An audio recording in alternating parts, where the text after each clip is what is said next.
गुजरात के तट पर लहरों की गूंज के बीच छुपा है एक रहस्य। कहा जाता है यह वो नगरी थी जिसे स्वयं भगवान कृष्ण ने बसाया था।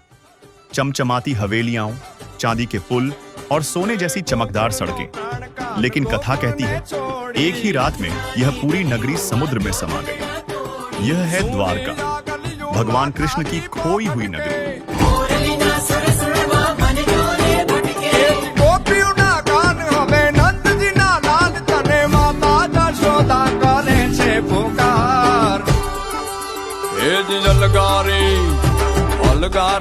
महाभारत के अनुसार जब कृष्ण ने मथुरा छोड़ा तो उन्होंने समुद्र किनारे एक नई नगरी बसाई, द्वारका।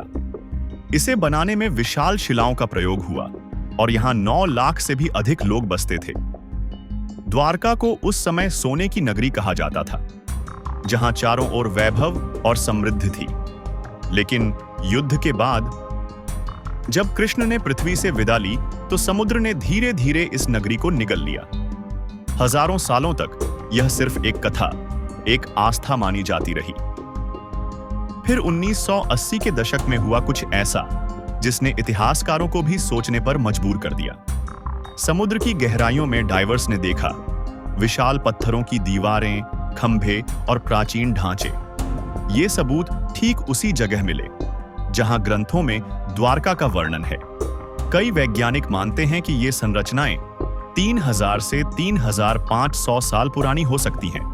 तो क्या ये वही द्वारका है जिसे कृष्ण ने बसाया था, या फिर यह किसी और सभ्यता के अवशेष हैं?